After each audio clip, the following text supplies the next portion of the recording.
teams. There were companies that started off with remote working much before the lockdown. So before the lockdown hit the organizations, many of the organizations started with this 50% remote working to have a ground level kind of a thing, how it works.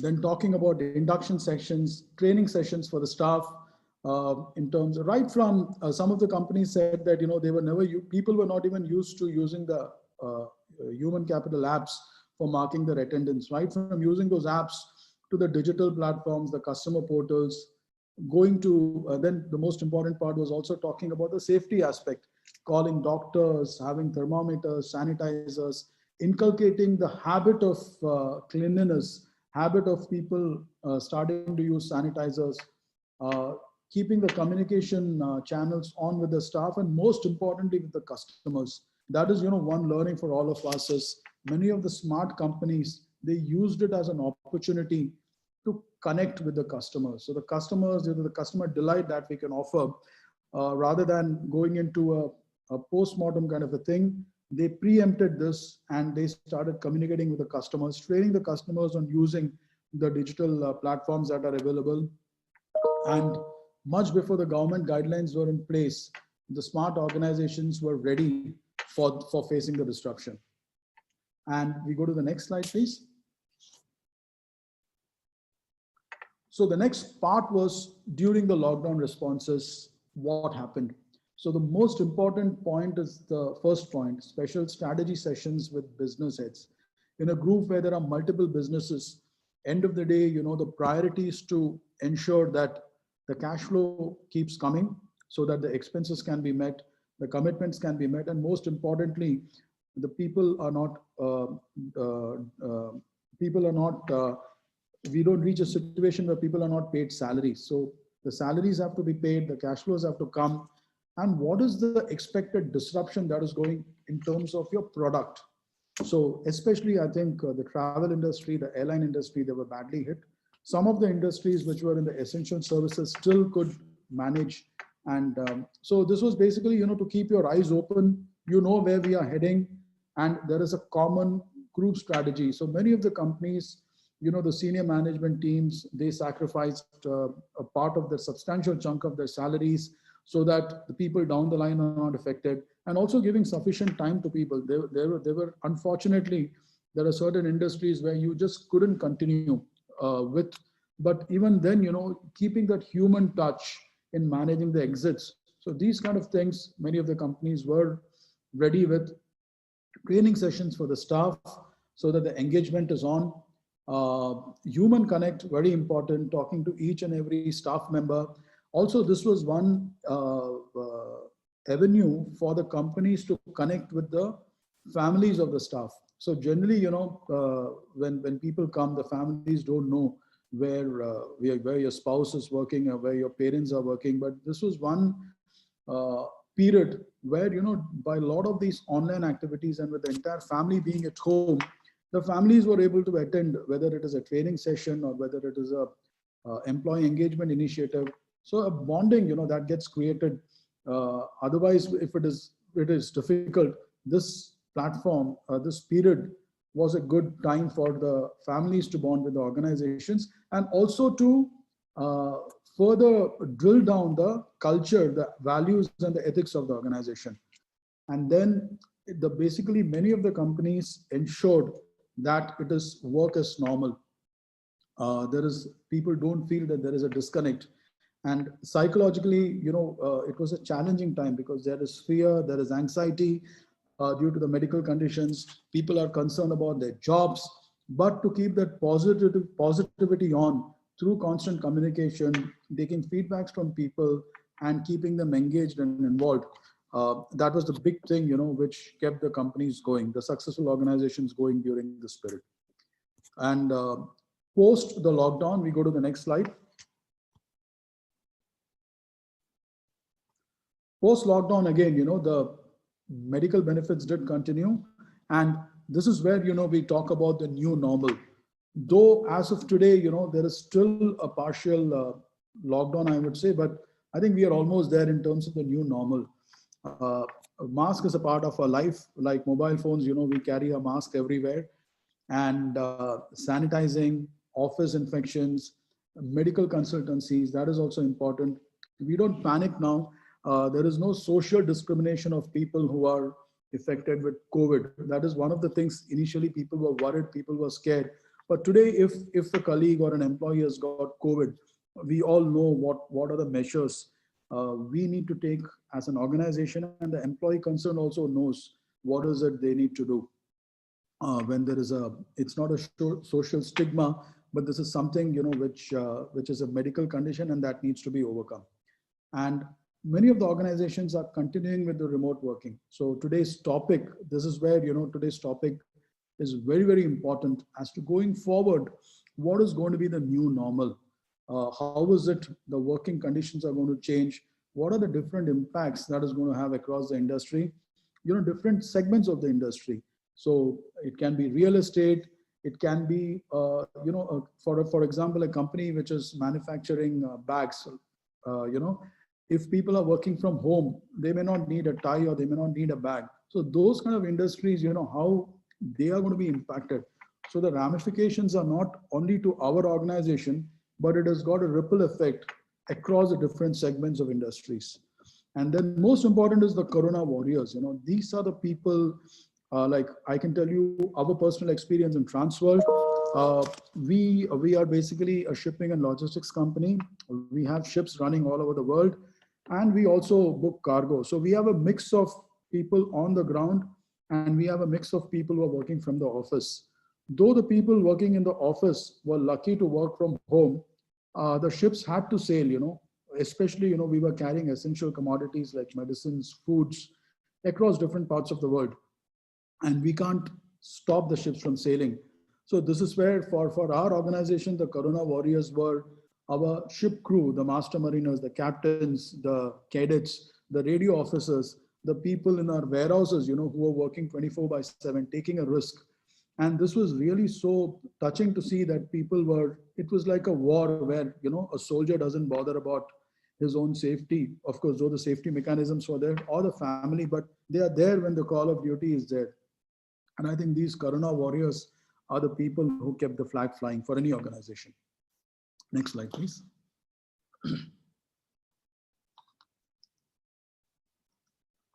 So the 5 key paradigm shifts, probably this is one thing we can also cover in the course of our discussions, is the best practices that were experienced in the last 6 or 7 months, roles, positions, functions that can be done remotely.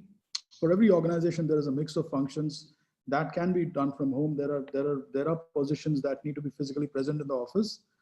Online platforms. Now, this is a period where across the spectrum, the responses we got was that initially there was always a resistance from the staff, from the customers in going digital or using the online platforms. A simple thing like a check payment, the customers would still say that we don't want to make an RTGS or an NEFT. We would still prefer to give you a physical check. But this period forced everyone to use the digital platforms. So this was a boon for the digitalization initiatives of the organization. And then we also try to map the benefits of ease of working to staff, better customer deliverables.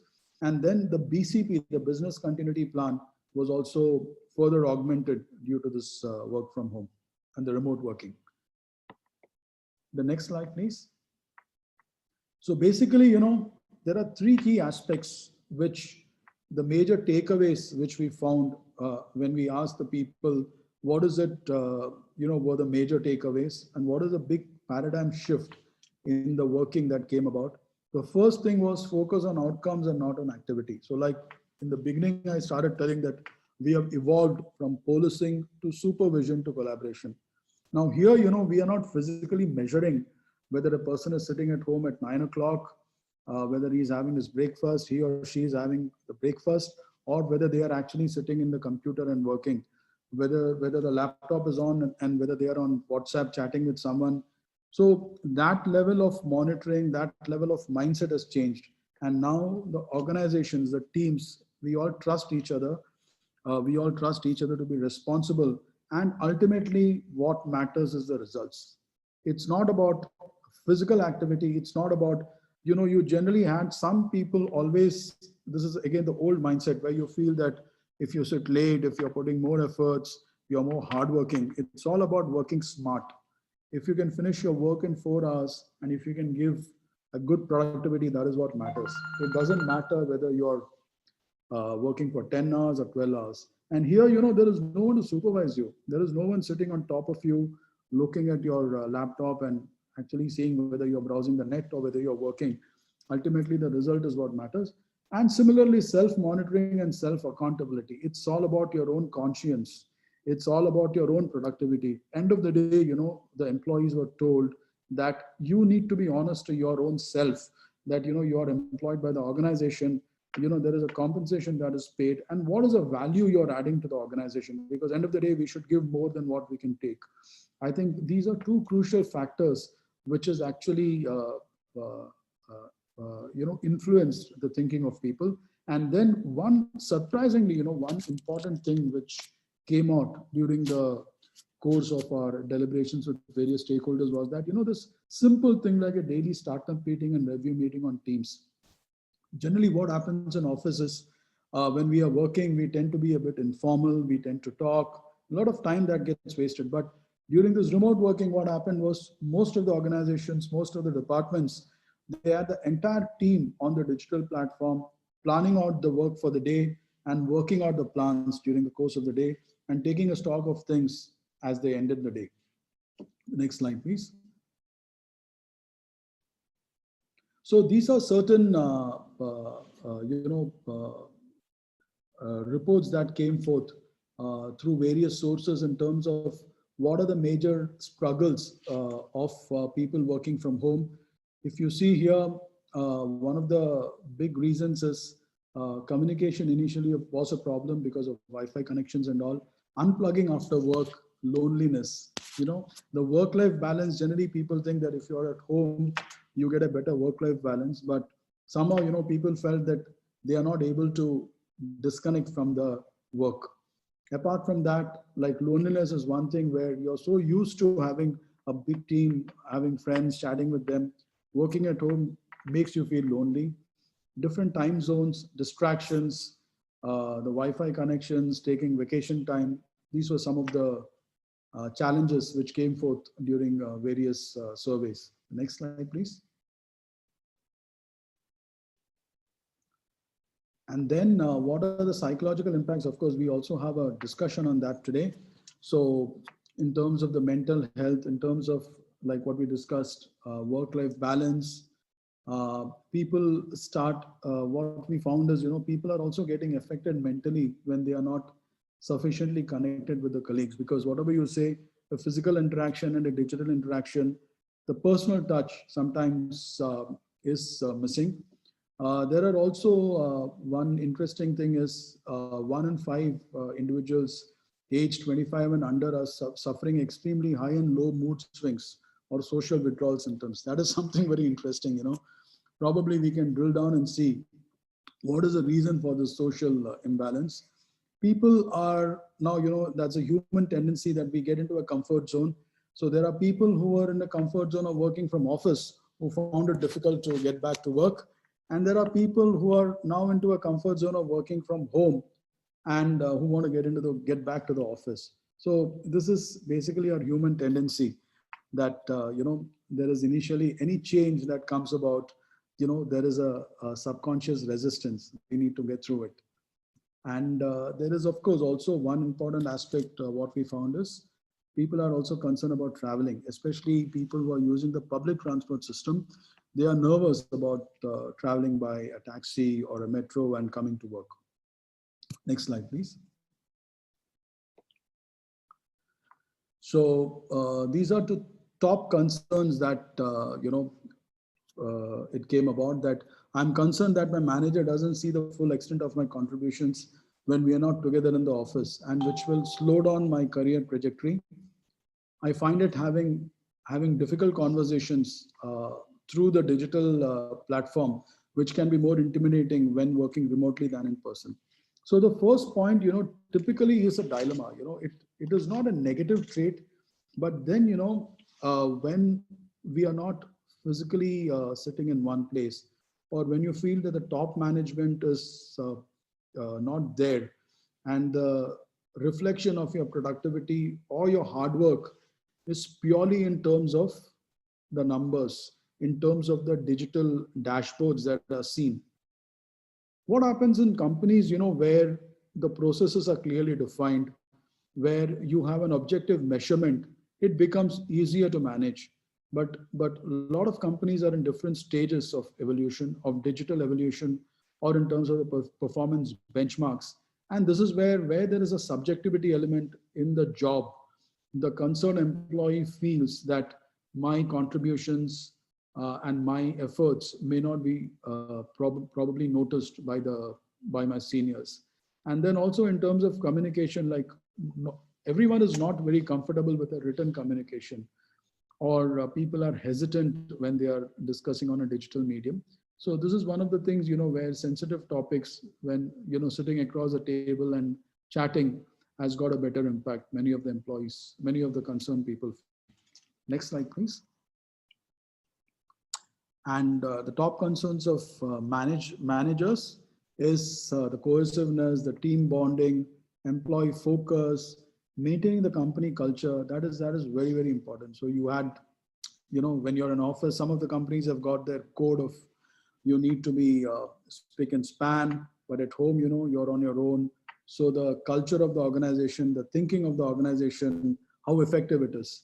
And one more important point here is, the leadership element is also the different kind of leaders. The leaders who are good in delegation, who are able to trust their subordinates, they found it easy to manage teams. And the leaders who are not very good in delegation, who go up to the micro level of managing things, they found it difficult to manage teams. Yeah, next slide, please. And of course, some of the obstacles which came out during the survey was, how do you change the company's non-flexible work culture? Privacy at home, it's when the spouses are working, there is confidential data that gets confidential information or dialogues that happen. How do you maintain that privacy? And especially if the spouses are working in competing companies. Then, the fear of impact on the overall employee culture, like induction becomes a challenge. When new employees join, how do you induce the company culture, the company values, the company atmosphere into the employee? That becomes technology and data security. Next slide, please. And then attracting talent is always a challenge. So to get new people, to interview them remotely, without them meeting you in person, without a prospective employee visiting the office, and then, unless you're able to showcase your culture digitally, your promises, so it becomes difficult. It's a bit of a challenge. So especially at pivotal roles, when the decisions are not based for changing a job purely on salary, but also from a different, there are different perspectives to that. It becomes a bit of a challenge to attracting talent. Next slide, please. So these are the various parameters, we thought we would share with all the participants, so that as we go forward, we can shape our conversations based on these parameters. And we all look forward to a wonderful session and a big takeaway from all of you. Thank you and all the best. Thank you. Thank you very much, Mr. Balmorali. I must say your presentation has been very fruitful, very linked to my life right now, and I look forward to the upcoming discussion. So now my colleague, Mr. Saeed Atif, the program manager at Dubai Chamber Center for Responsible Business, will be explaining the discussion setup before sending you to your breakout rooms. So welcome, Mr. Atif. Thank you so much, Iman. Thank you so much, Mr. Balmurari. Thank you so much for your enriching presentation. It was really nice, and as Iman said, that we can all relate to your presentation because we have all worked from home for some time. I think with this context and background, we are now ready to discuss different aspects of remote working in smaller groups. The purpose of this group is to highlight opportunities and challenges associated with remote working and to give key recommendations to overcome those challenges. I'm sure that you'll be able to contribute to the discussion. We'll be creating 3 breakout rooms, as you can see in the slide. The first group will discuss the physical aspects of remote working. This will be led by Mr. Yoshe Zakiuddin from DO. Thanks, Yoshe, for your support. The second group will cover professional aspects. This will be led by Mr. Guru Basu Katagiri from Six Construct Company. Thanks, Guru. The third and final group will look into psychological aspects, and this will be led by Ms. Divya Anti from Paramount Computer Systems. Thank you, Divya, for your time. So each group will be would have around 20 minutes to discuss. The group leads will share the slides with questions within their respective groups. And after the discussion is over, you'll be requested to join back to the main meeting room, where the debrief session will take place. So I'll be just dividing all of you randomly to these groups. I think this is the easiest approach I have. And after that, I'll be just requesting you to have an active participation in the group so that we can get the best output of these groups. So based on the whatever we have seen the presentation today, we will request you to participate actively in the group. Thank you so much. So I'll be just now dividing all of you in different groups.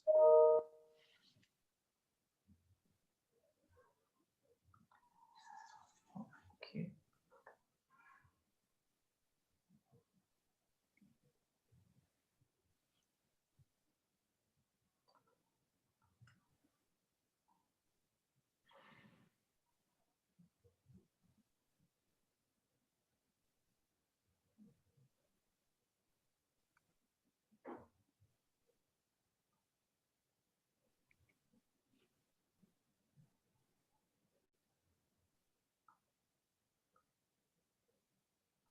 You'll be receiving notifications as we are assigning you to different groups.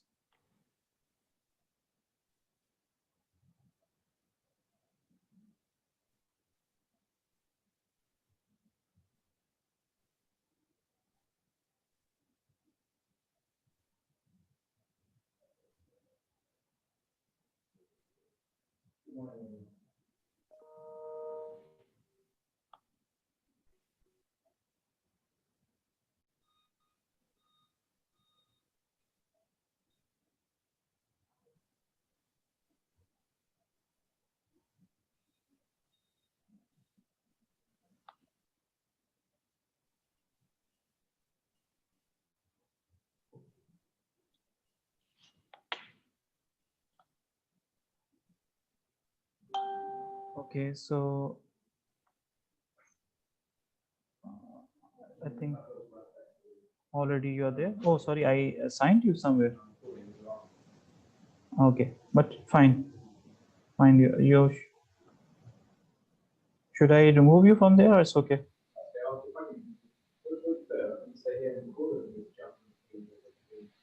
If you can jump, I think by mistake I did you, but should I move you? I can't move you now out maybe easily. We have Karim Fathallah, who's still, I believe, Mr. not Karim? assigned. No, Mr. Karim, I think he's already joined one of the groups.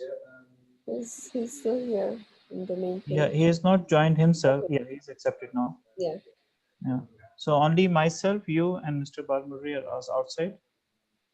Sangeeta is in here as well, but she has 2 accounts. Maybe she entered. That's fine. Maybe she doesn't want to because she's busy.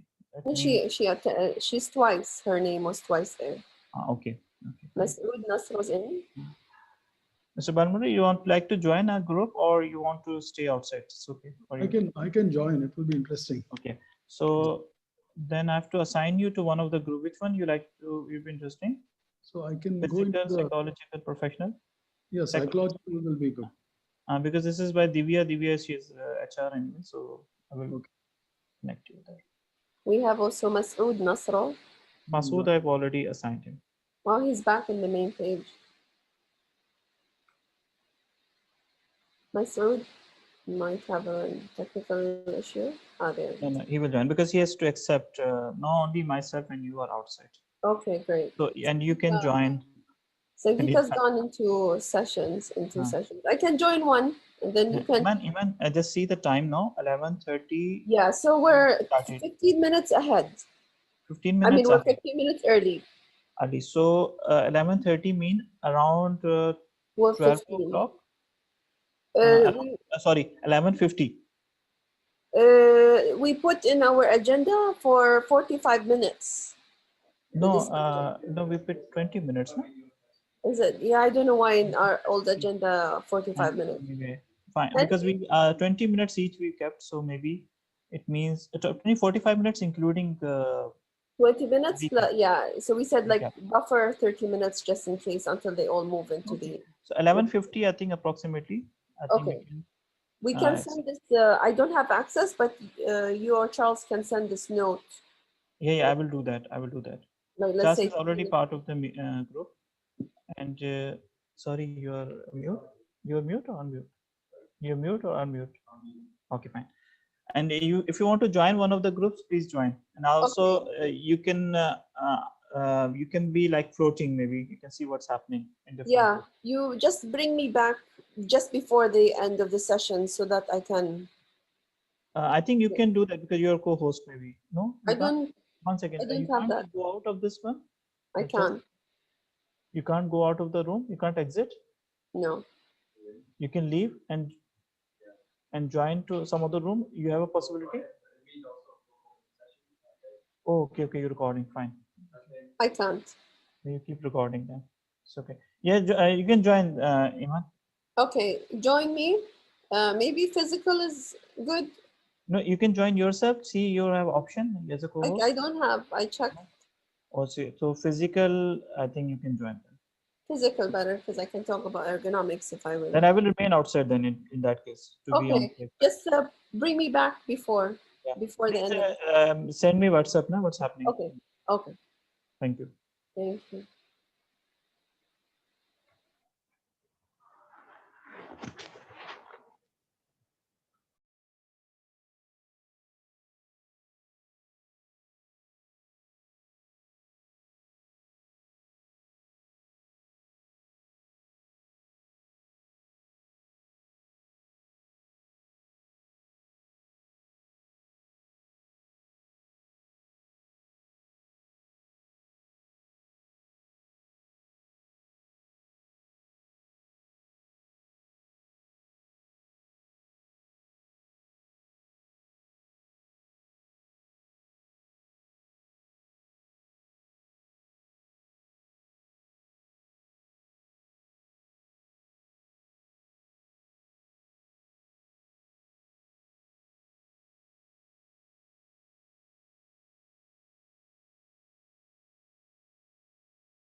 Yes, Mr. Iman. Atif? Yeah, okay, great, thank you. So welcome back to the main page, everyone. I hope you had an interesting discussion in your breakout rooms. Now, Mr. Balmorali will be going through your discussion outcome with the group leads. So welcome again, Mr. Balmorali. Thank you. I was also part of one of the groups. Very interesting discussions, I should say. Yeah. So, so we would now call upon the team leaders, starting with the physical aspects of remote working. If Mr. Yoshe can take us through the discussions that they had, and what were the key takeaways from there? Yes, sure. Let me just switch on my video. Any case, I think the slides are good enough. So we also had a good discussion where, because I think the physical aspect of remote working is, equally important to the psychological, professional aspect. It's no one wants to work with, at home with the equipment that is not appropriate for working, or if your chair is not good for your back, or things like that. So there were a lot of physical challenges that we discussed, that the participants shared. I'll start, I'll just take you through them in the order of the discussion. So having a dedicated space is definitely a big challenge. That's something that most people, and I think even myself, I struggled with, because if you have you have a family at home, everyone needs their own space either for school or office. Having a dedicated space for yourself is definitely a big challenge. Distractions, that's something that's ongoing for working from home. There's always a phone call, a doorbell, some noise in the kitchen or something like that, or kids asking you for help with their schoolwork. But let me go through all the challenges first, then maybe we'll talk about some of the opportunities and the positives. Wi-Fi. So I think that is a big physical challenge that we probably need to, that will also come up in the second question, is that having good internet at home.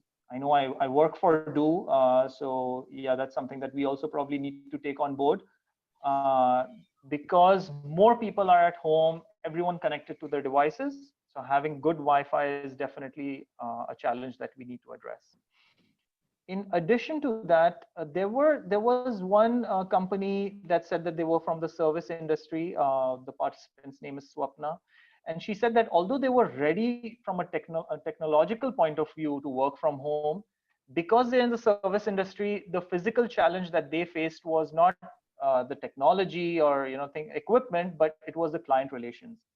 So physically meeting them was something that was difficult for them, but I guess that they had to work around this. In terms of the positives, I think people who had long commutes, they definitely saved on time as well as cost. And working from home, for example, people living in Sharjah working in Dubai, or vice versa, people working in Abu Dhabi, that's probably working from home was a big blessing in terms of the physical aspect. And other aspects that were positive were obviously, if you have families at home, you were able to create a stronger family bond, both the father and mother being able to spend more time, with each other and their children, having meals regularly with each other. This is something that was not just, reserved for the weekend, but also during the weekdays, families were able to enjoy meals together and spending time together. And I think Alina, one of the participants, actually mentioned, it's a very good point, is that this family, they noticed that this family aspect, or the bond that employees were able to create with their families, had a direct impact on work productivity and their professional lives. So that, I think, because it probably, it's not just a physical aspect of being with your family, but also the mental well-being, that kind of had a big role to play in them performing well at work as well. So these are some of the main challenges and opportunities we had related to working from home. I also was talking about a small survey that we did with our company in the midst of the lockdown. And the biggest challenges that we had was the first one was, interacting and communicating with teammates and other people, which Mr. Balmorali had mentioned. and distractions at home. And the third and probably a very important physical aspect is office furniture. And that is a physical aspect that people need to be more aware of, investing in furniture or equipment or the right tools to create a small space at home, which is good for your physical well-being and also for your productivity. So that was question number one. Question two, which is what are the recommendations for employees, companies, etc., to enhance physical well-being of people working remotely. Now, employees, while employees appreciate flexibility and long commute times, companies still require some kind of physical interaction, which is why they are inviting and encouraging people to come back to work. And that's been the case for almost all of us, that most companies are going for a hybrid model where they need people physically at work, but they also allow them the flexibility to work from home at times. And what are the policies needed to to promote this and to sustain this is that companies need to, first of all, and this was a very good comment by Kareem, where he said that companies first need to look at the essentials of working from home. These are things like equipment, furniture like desks and chairs, printers, Wi-Fi.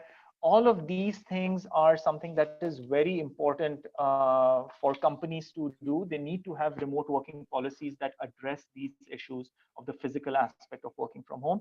And actually, he also had a very good suggestion for providing an allowance for employees to create a home office. So to create an appropriate home office, providing some kind of financial compensation or an allowance for that is something that would be very beneficial. Another very important policy or initiative that companies need to introduce is the employee assistance program, where I think in some companies it's already put in place, where companies have put in place, a set of initiatives under this employee assistance program that addresses physical and well-being issues, and not just physical but also mental well-being issues.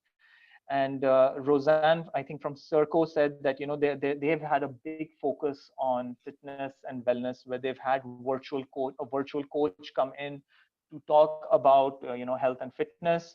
And there's also been a big focus on mental health, especially for people who are not living with their families, who are away from their loved ones. For them, the aspect that Mr. Balmurali mentioned, the loneliness aspect, is something that needs to be addressed, that needs to be given a lot of importance to by companies and employers. I think they also had a program which was called, which is basically checking in on employees regularly, asking them how they are doing. Ashwata also, I think from TriStar, mentioned, they've invited medical experts to regularly talk to staff about COVID-related safety precautions. Then especially for employees working in remote sites. And another thing that's important as a policy is to have good internal communication, especially from leadership, to regularly stay in touch with the company, with the entire company, and with small teams by their managers, to stay in touch, ask about their well-being, ask how they're doing, and keep them updated on what's going on at the company and what kind of steps are being taken for health and safety. I think another good point that Kareem had is that to make this remote working policy, what's very important is to identify the different categories of employees. So not all jobs can directly be transferred to a work from home arrangement. So, so companies and employees need to categorize their employees, that who are the employees that can work completely remotely, who are the employees that need to probably step in a couple of days in the office and can work from home most of the time, and who are the employees that definitely need to be in office almost all of the time, and then make flexible policies around each of these categories. So this kind of policy, where you have categorized your employees into these areas, into these different categories, this is very important for making a remote working policy. So that was it from our side. Yeah, I think it was a really good discussion. Thank you.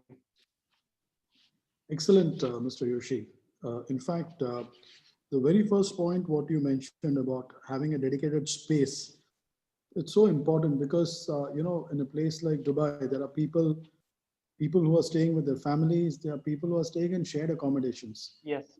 So it becomes a real challenge when you've got two or three others in the same room also working parallelly, though there are earphones, but it still becomes a disturbance. And even with families, maybe in a smaller house, their children may be having their school time and then the work goes on. So these are different challenges that the employer also needs to keep in mind while we implement this remote working policy. And the ergonomics is very, very important. We often tend to ignore that part. We take it for granted that people can work from home. So the physical infrastructure, the digital infrastructure, that becomes a very, very important aspect as we go forward. And you also touched upon the mental well-being of the people and keeping the internal communications on, whilst also identifying the jobs that can be internally managed. So thanks a lot, and thanks for your wonderful inputs. Yeah, thank you to all the participants in my session. They did most of the work. Thank you. Thank you. Yusha, I have one question for you, if you please answer to me. It was very, very fruitful discussion, as we can see you had with your participants. Did you touch upon the physical health of employees while working from home? Like in terms of exercise, in terms of their fitness? Yes. So, one of the participants, Roseanne, she mentioned that, there was a big focus on physical health and fitness, where, they had this virtual coach for wellness. And, this is something that we do also did. We have our own internal communication platform where you can share live videos and, recorded videos. And we had people who are employees, but who are, into fitness and well-being, where they could share their training sessions and everyone could participate either live or, in the recorded session. So, this is something that's also very important. You're right, because it was not just lockdown from the office, it was also lockdown from parks and gyms. So people who were into fitness or who liked their morning runs or their evening walks, they also probably suffered that all of a sudden there's no physical activity related, for health and fitness. So I think using technology to encourage more health and fitness, like what even Dubai government is doing with Dubai 30 by 30, it's mostly a virtual way of interacting, the entire city being involved in fitness initiatives. So I think that is extremely important from physical point of view, not not just the ergonomics and space aspect, but also fitness. Thank you so much. Thank you so much. Okay, Mr. Balmuri. Yes. Yeah, Mr. Syed, how long we have now? Time. So we have actually we put like 15 minutes each for each group. Okay. I think we already 12:15. So maybe if we can wrap up within next 15 minutes, the two groups, if possible. Otherwise, we can just if discussions are more, then we can give some extra time. 12:45 we will close actually. Okay. So can we move to the next group, Mr. Guru, if you can talk about the professional aspects? Your group yes, Mr. Balmurli. Thanks, Syed, as well. Let me just put up my screen, what we discussed during the discussion. Yeah. So we discussed on the professional aspects of remote working. As you, okay, let me just share the screen. Yeah.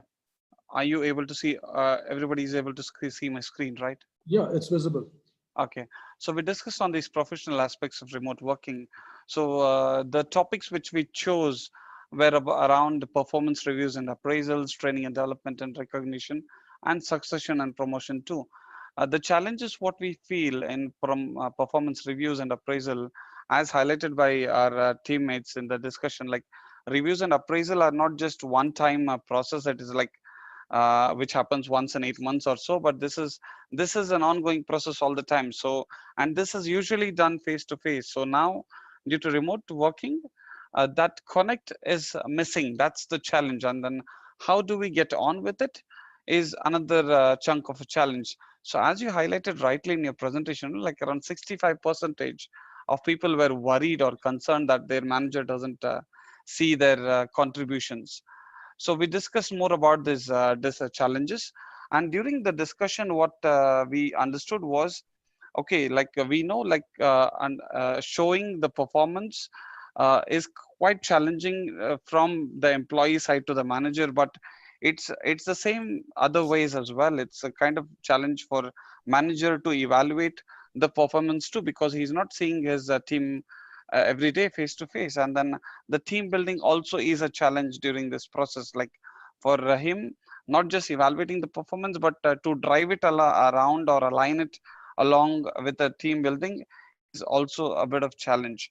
And then what we understood is more communication is one useful tool during such scenarios. Then, as highlighted by Ms. Manisha, their organization has implemented something called as performance diaries, wherein there is a continuous exchange of evaluations and recording of the data, or how employees and even like performing, and then manager evaluates it on a continuous basis. And this portal is what accessible by both the parties. They can see what evaluations has been made. So that was one of the wonderful tool what we came to know during the discussion. The one more tool was by, as highlighted by Ms. Purnima, as career conversations. So what they do is they kind of have this session with their managers once in every 3 months, wherein they meet, they discuss about how so far everything is going on, right or wrong. And then this is also focused towards development, not just evaluation. So this is more focused towards development of that particular employee as well.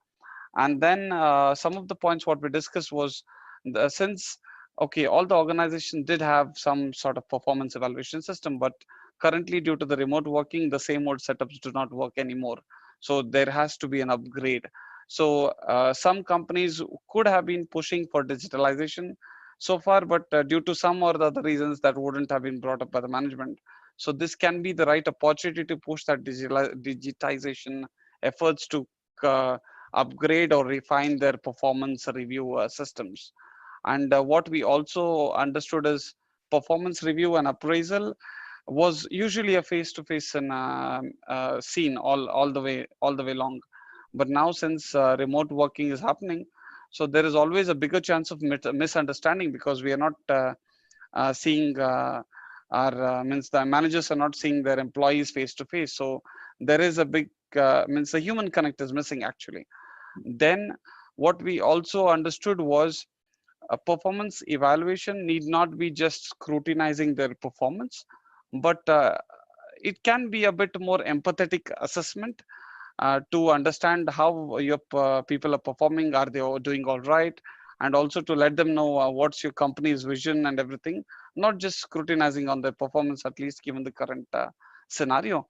And then regarding your evaluation, the metrics has to be changed. Like as you said in your presentation, what we discussed was the goals has to be outcome based rather than activity based, because everybody is working remotely. Then we have to be a bit compassionate towards our colleagues, because the circumstances are not the same as it was before. And then something which we touch base was around employees who used to perform well earlier during pre-COVID, but now due to the current circumstances, maybe due to technology or something, they're not performing as it was earlier. So we need not we need not be so hard on these persons or employees who are not performing so well. So we have to tread lightly on these poor performers, as highlighted by Manisha.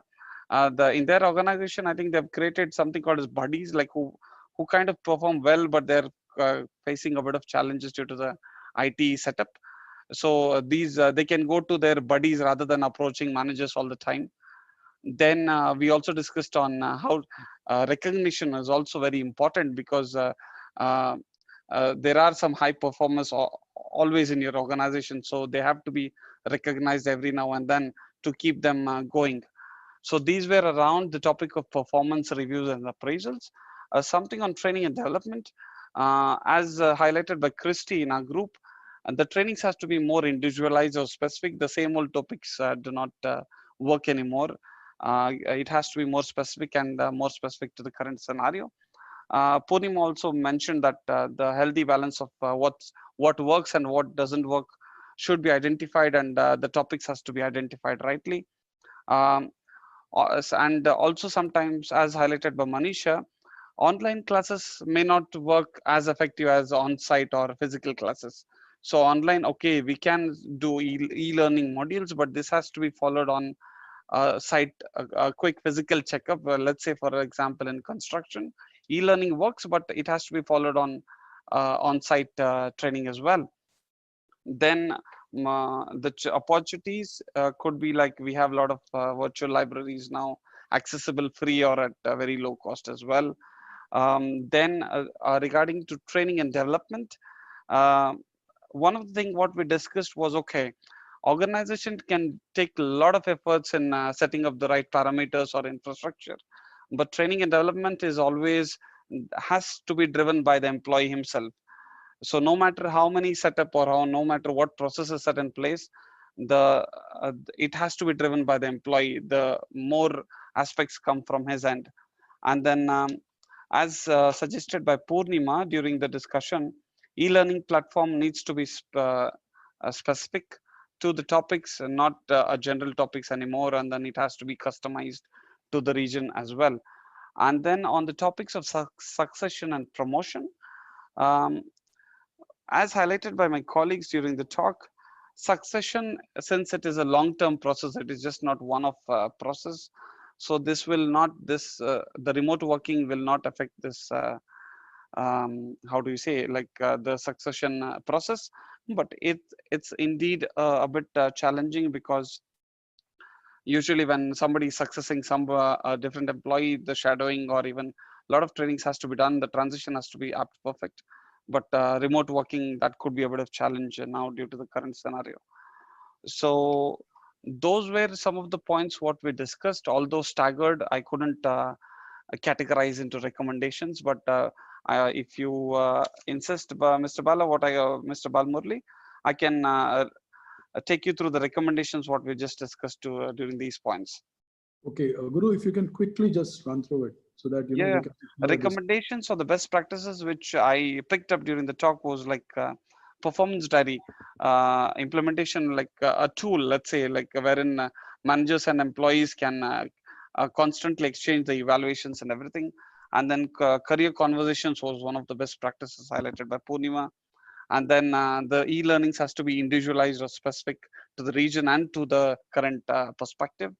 And then recommendations, yep. And then yes, importantly, please tread lightly with the poor performance. They may not be poor performers.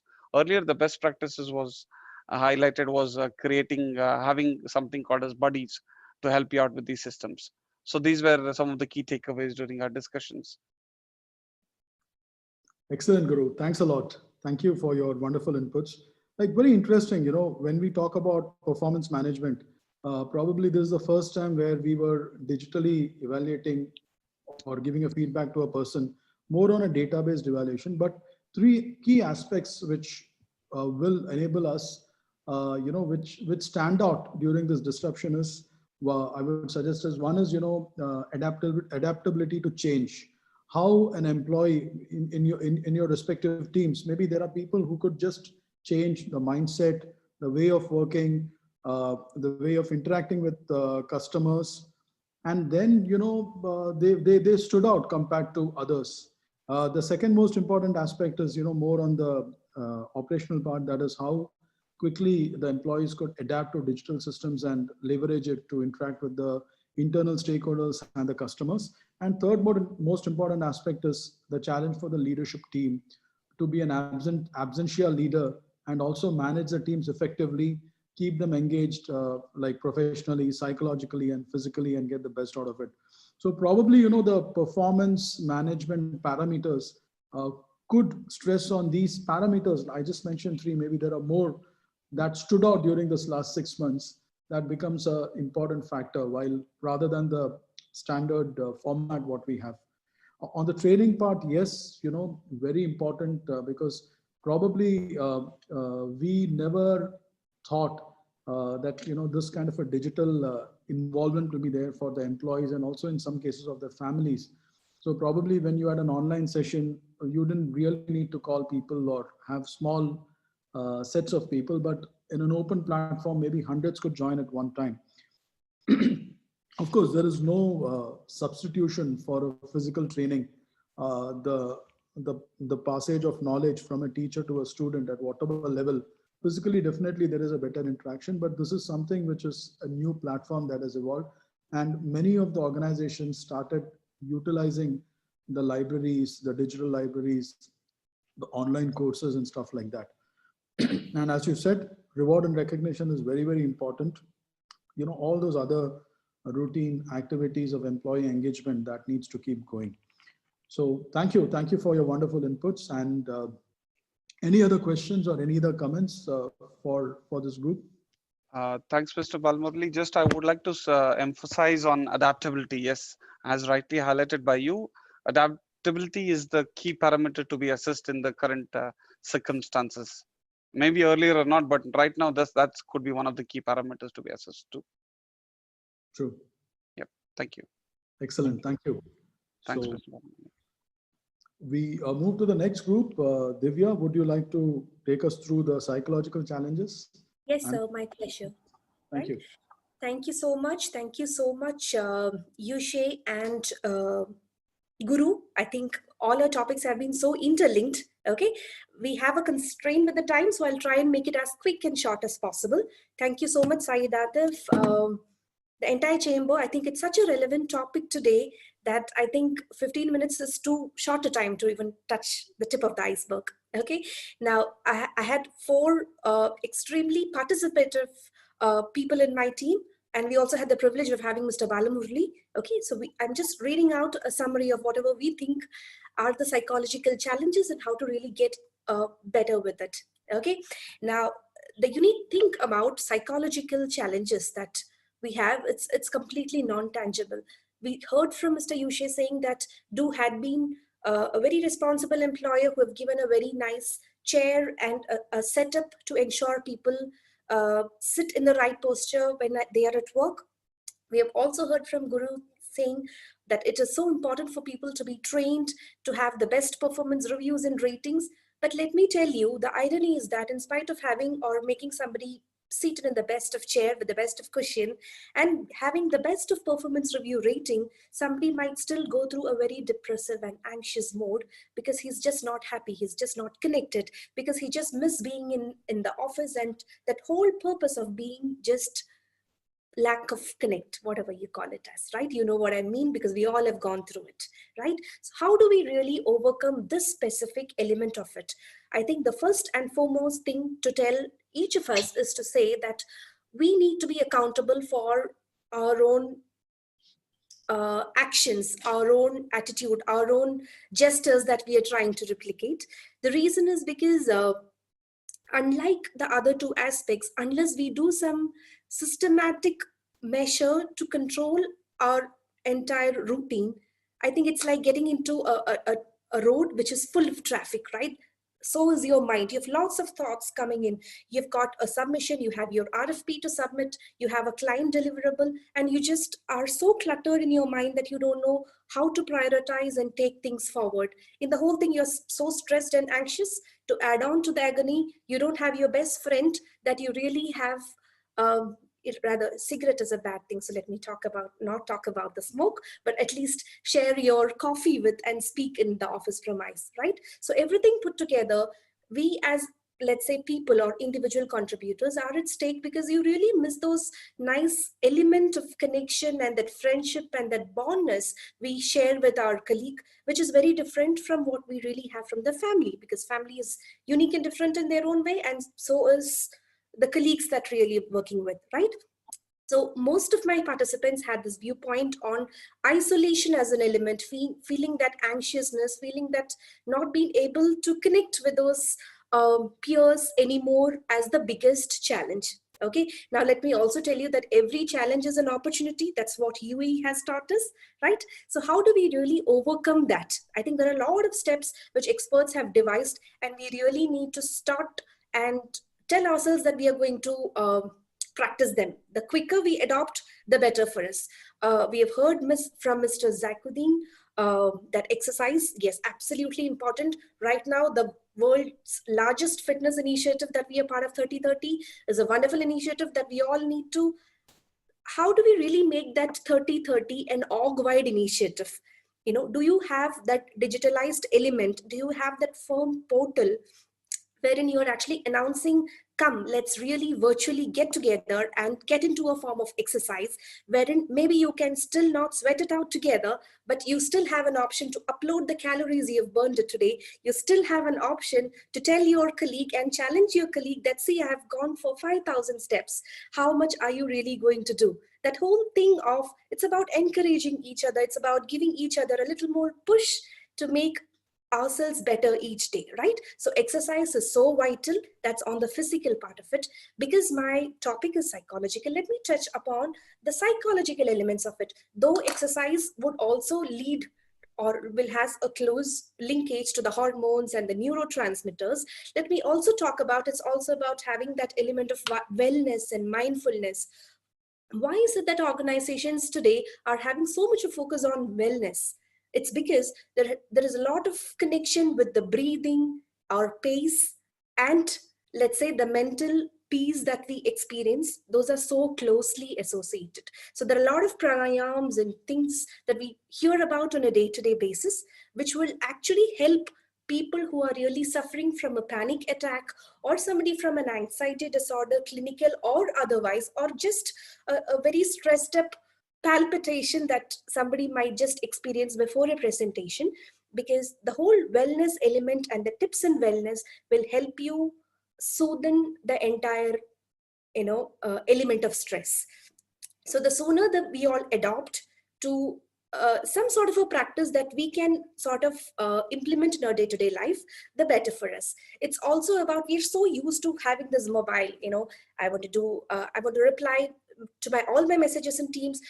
Meanwhile, I have, let's say, tons of groups on WhatsApp that I'm so tempted to watch and respond. At some point, you just want some sort of a digital de-addiction. This is my time. I am not going to touch my phone, come what may. So we need to have a to-do list, which is very systematic. It's always good to have a timing. You start early, you end early, or depending on what is comfortable for you. And you say, this is it. I'm done for the day. Rest of the 20 minutes is going to be me time, and I'm not going to have any more digital distractions, because I've already had 9-10 hours of my most productive time going for work, right? Now, let's also talk about doing some interesting things. Okay, so the main challenge that we are talking about is that loneliness, that stress and anxiety. So we're talking about how to really get away with it. What are the recommended practices for organizations from a wellness point of view? It's always nice to have something like a hobby, something like your most favorite thing that you're practicing. It could be cooking your favorite dish, or it could be just hanging out, enjoying a wonderful breeze on a beach, right? Because beaches obviously still remains as a safe zone for all of us to go. Of course, you need to avoid the crowd though. You can at least start practicing an instrument that you've been longing to really practice since your childhood. So the travel time that you're going to save by not commuting can be actually used so productively if you really plan your entire schedule, right? This is one. Have a cutoff time, which of course we discussed, right? Use the opportunity in terms of engagement. I think it's for the organizations to facilitate a lot of engagement platforms. Of course, from an intellectual standpoint, like how Mr. Guru said, training and development, all the virtual trainings, e-learning sessions, virtual conferences would add to it. But apart from that, what would really help us have a day saying that it's Mindful Monday, 10 minutes on every Mondays as an organization, you will meet together on Teams or Zoom or whichever platform and just experience silence. Right? The second could be like a technologically connected Tuesday, wherein you have, let's say, something on, let's say you have apps like Kahoot, wherein you can have quizzes, right? And you have a winner that is announced. So the whole thing will create some sort of a buzz that will increase the engagement with your colleagues. The participation would go up, and somewhere you're trying or having that feeling recreated in yourself, saying to recreate that connect you had with your favorite colleagues, and that whole element of fun you can still try and experience digitally.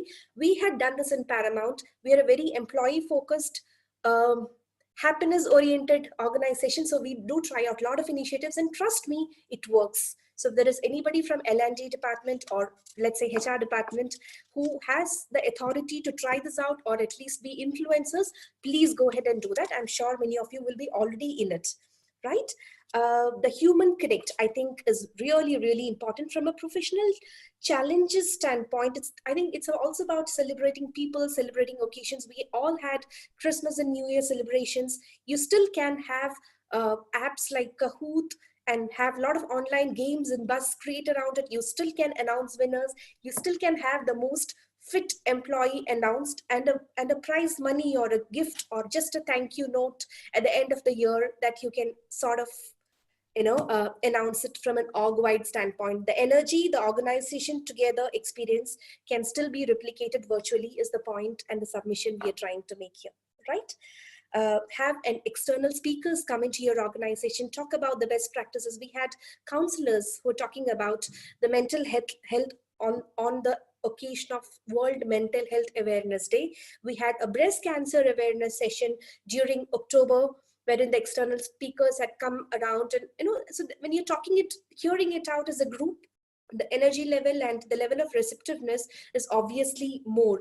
It's also about having the leadership, having a strong connect.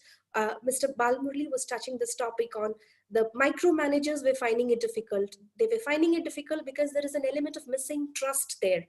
Today, if as an organization you have decided to have your workforce completely remote, then there is no option but to trust them and ensure that you provide an environment for them to be successful. That's the only way it's going to work. And we all need to do our share more than 200% to make it work. Take a break for people who really need ideas, people in that marketing and creativity zone. Take a walk, enjoy some fresh breeze, because there is nothing like a nature who can really help you cope from these adversities. And I think together, we're definitely going to do that. It's especially the youngsters. 66% of people who work from remote have experienced at least 1:5. 1 out of every 5 have been experiencing signs of depression and anxiety, which is not a great number. Consciously, if each of us try and inculcate sustainable habits, I think it's just a matter of beating it out. But just before we wrap up, because I represent an organization which is completely to do with information security, and I think I call my team of people real warriors next to medical practitioners, because I think we connect the world, we make the digital world very secure, right? So it's so important for organizations to adopt very robust technological transformation platforms wherein everything can be automated, and there is a sense of connect that people are able to really experience both in form of data and the process which is replicated live while it is happening remotely. And it is so important that while we move into the digital platform, to remain safe on internet. And if there is anybody in this group who wants any individualized tips on how to remain safe, please reach out to me separately. I will have my details passed to Mr. Atif. The list can really go on, but because we have a time constraint, we need to wrap this up. So with all these takeaways and expressing my sincere gratitude to my fellow speakers and participants, I wish you all the best. Let's hope that we are back in the normal very soon. Take care and stay safe. Thank you. Thank you. Thanks a lot, Divya. You covered so many aspects. But one thing, which really stood out was, the neurotransmitters, what you mentioned. So anything we do, whether the employees, when you talk about loneliness, structuring of mind, the physical exercise, the employee engagement activities. So anything that impacts the neurotransmitters have got a psychological impact on the persons. So, we would now go to the concluding session. A wrap-up session, I would say. So basically, beautifully covered 3 important aspects: the professional aspects, the psychological, and the physical aspects. So each one is interdependent on each other. It complements each other. So it is a sum of all these factors that can actually create an ideal situation. So before we wrap up, let's have a kind of a debate, or I don't know whether we can do a voting here. So how many for remote working and how many for working from office? So, Syed, you would like to help me with this? Can we vote or we just raise the hands? I think there is a possibility of maybe reactions. Okay. Yeah.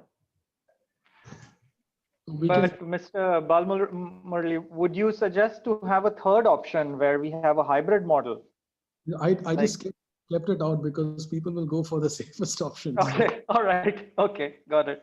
I think creating a poll this time would be difficult. Would be difficult. Okay. So what would we like to have actually? We can probably, I would say that people who prefer remote working can raise their hands. So we have 17 participants. Then we know exactly what is the percentage of people. So people who prefer remote working, if you would raise your hands.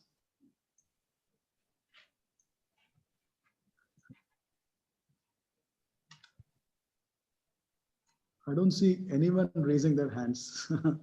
So I think it's an overwhelming majority of people preferring to come to work, right? I would think so, yes. At least from my personal point of view, I find it easier. I've raised the poll.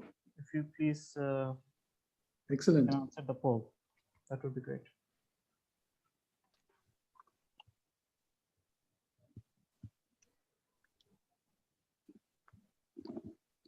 So everyone has voted? Yes, voting, and I think 86% votes we have so far.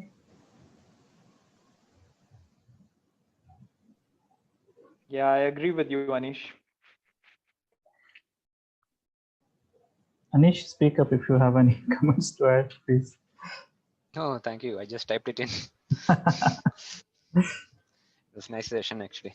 Quite Thank you so informative. much. And I agree with your point that okay, we miss the physical settings. Anytime. Yeah, we would have gone home with lots of cards, actually. No problem. We can always share your contact details with you. Okay, so I'm ending the poll now. Yep. And I'm sharing the results. Yes, doctor. Yes. Yeah, 69% prefer remote working and 31 prefer working from office. But I'm sure that this actually is a reflection that we need to change. There has to be a paradigm shift. The traditional models of working is not going to take us forward.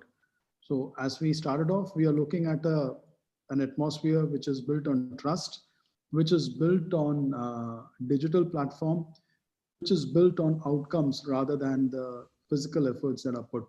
So what we can see is a hybrid model is what most of the people would prefer. And there are no silos that, you should work from office or work from home. So flexibility and the tenacity to change is the key, which can drive the organizations forward. And any other thoughts, any other quick points, quick bites anyone would like to share? I think Balamurali, what was missed out was on the giving back. The moment you give back to the community, you really feel very nice, and there is a sense of happiness in something which is more withstanding. So I think irrespective of the platform, something in terms of giving back will be really soothing from a psychological aspect. I missed mentioning. Absolutely, because one thing on this I would like to quickly add is the giving back aspect or the culture of the corporate responsibility, social responsibility.